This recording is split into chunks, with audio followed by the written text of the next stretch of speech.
এবার হযরত জিবরাইল আলাইহিস সালাতু ওয়াস সালাম আল্লাহর নবী বিশ্ব নবী রাহমাতুল লিল আলামিন এখন ওগরবিজি আপনার চিন্তার কোনো কারণ নাই, কারণ আমার আল্লাহ পাক রব্বুল আলামিন বলেন তোমাদের যত ইজ্জত এবং মর্যাদা দান করছো তোমার উম্মত বলে আমি এইভাবে আমি তোমার উম্মত বলে তোমার মতো আমি মর্যাদা দান করব। কিভাবে? জিবরাইল জানা গেলেন ওগরবিজি তোমার উম্মত বলে যদি আল্লাহর হুকুম মানে আর নবীর তরিকা মতো দুনিয়ার জিন্দেগির মধ্যে চলে আমি আমি তোমাদের যে মর্যাদা এবং সম্মান দান করছি প্রত্যেক মুসলমান বাচ্চা করে আমি এইভাবে প্রত্যেকটা উম্মতে মুহাম্মাদের একটা করে আমি আল্লাহ ইবাদত দান করব।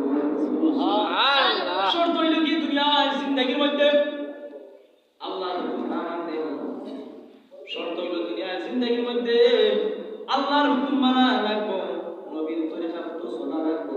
যদি আল্লাহর হুকুম মানি নবীর তরিকা মতো দুনিয়ার জিন্দেগির মধ্যে আমি গঠন করিয়া বলতে পারি তার মৃত্যুবরণ করতে যাইব আমার আল্লাহ পাক রব্বুল আলামিন আপনারে আমার ইজ্জত ও মর্যাদা আমার আল্লাহ পাক রব্বুল আলামিন দান করবা। সুবহানাল্লাহ। এসব ইগনান দিছেন আল্লাহ নবীজি তুমি চিন্তা করিও না, তুমি কি বুরাকর মধ্যে উঠো, বুরাকর মধ্যে তুমি উঠো, তোমার যেভাবে আমি সম্মান এবং ইজ্জত দান করছি তোমার উন্মত হলে আমার কথা মানো,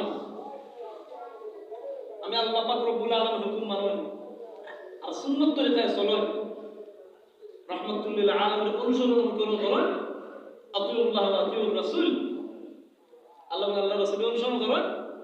প্রত্যেক মুসলমান বাচ্চার জন্য একটা করে বুরাক দান করো। সুবহানাল্লাহ। আর যে আল্লাহর হুকুম মানি না নবীর তরিকা